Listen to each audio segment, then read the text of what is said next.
Hello, my name is Mark and I am G-Code Tutor. In this video, we're going to take a look at conditional statements when programming with G-Code macros.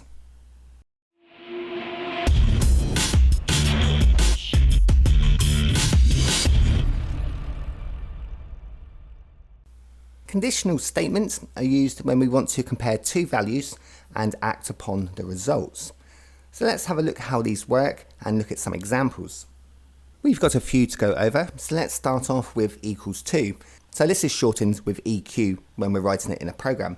So a typical program where we might use equal to would look like this. So this statement here, it says if our variable 200 is equal to 5, then go to line 310.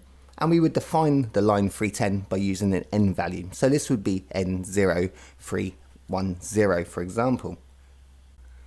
So what this statement is saying is if our variable 200 is equal to 5, then move on to the line 310.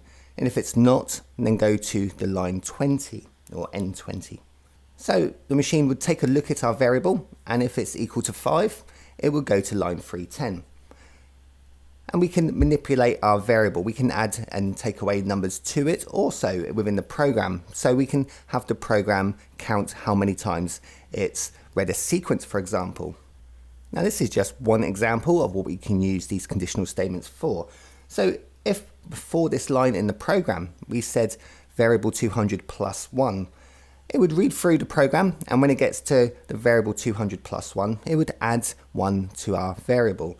And we can use this to count repetitions, so we can make cycles. So if we had a cycle and it was reading through it, and at the bottom of the cycle it said variable 200 plus 1, and then afterwards our if statement at the top there where it says if variable 200 is equal to 5, then go to a line, in this case 310.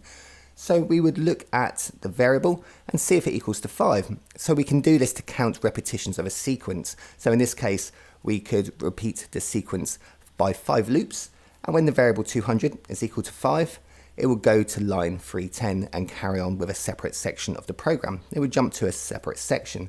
So this way we can write sequences and run them a certain amount of times, and then move on to the next part of the program once we've completed our 5 sequences. Now this is just one use for conditional statements. We can use them for many things. So equals to compares one number to another and see if they're equal to each other. But we can also use not equals to in the same way, and this is shortened to NE. So using the same example, but using not equals to instead of equals to, our if statements would look like this. So we would say if the variable 200 was not equal to 5, then go ahead and move the program to the line 310. And if it is equals, it would read go to 20. So this is the opposite of the other condition we just looked at. Okay, so let's have a look at greater than, shortened to GT. So greater than would take a value and see if it's greater than another number. And if it is, it would do an action. So using the same example again, our same if statement, if our variable 200 is greater than 5, then it would take the action of going to the line 310. Now we don't necessarily have to use these go-to values here. We could say if variable 200 is greater than 5, then add a number to a variable or whatever. So this makes these conditional statements very powerful, and we can start treating G-code like a full programming language. So we can have our G-code program make decisions based on the information that is fed to it. So we're going to use these go-to examples to make these if statements clear. So in this case, if the variable 200 is greater than 5, then it's going to go to line 310. If it's not greater than 5, it will go ahead and read the next line of the program, which in this case is go to line 20. Now we have greater than, and the opposite of greater than is less than. So let's take a look at less than, and this is shortened to LT. So in our program, it would look like this, the same if statement again. So if variable 200 is less than 5, it will take an action. It will go to line 310. And if it's not, then it will read the next line of the program and go to line 20 in this case. So our less than looks at a variable and sees if it's less than another number or another value, and then act upon that. Now we don't have to give a value here is 5. We can also use a variable there as well. So let's look at an example if our variable 200 here is less than a variable rather than a number. So to explain this concept of using two variables here, let's use greater than or equals to.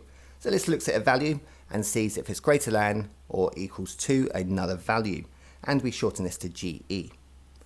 So here's our same if statement as before with a few tweaks. So if our variable 200 is greater than or equals to a variable of 300, then take an action. Then go to line 310 or whatever action we wish it to take. So you can see we can use variables here as well. So this is where G-code macro programming gets very, very powerful, because we can compare one variable to another variable and then make it take an action based on those results. Now if you've ever seen probing cycles, you'd probably see this kind of feature, because what we could do is put the results of a probing on the z-axis, for example, into variable 200 and then see whether it's within limits. And if it's not within our limits, we can say go to a line that would call up an error and alert the operator that the part is not correct. So we would write probing cycles using these conditional statements. So the opposite of greater than or equals to is less than or equals to, and this is shortened to LE. So let's take a look at our if statement again for one last time.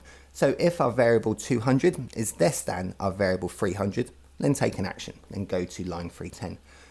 So we're looking at one variable, seeing if the value is less than or equals to than another variable, and then taking an action based on those results. Now if variable 200 is not less than 300 in this case, it would carry on reading the rest of the program. It would skip the command at the end of this line, the go to 310, and it would carry on reading the rest of the program until it finds another if statement. So that's a very brief introduction to how conditional statements can really give your G-code programming a lot of power. So there's almost unlimited ways we can use this in our programs, so I'll be interested to hear how you may use this in your place of work. Now if you want to know more about macro programming, I have a course over on my website, gcodetutor.com, that teaches a lot more about macro programming and goes into a lot more detail over how all this works.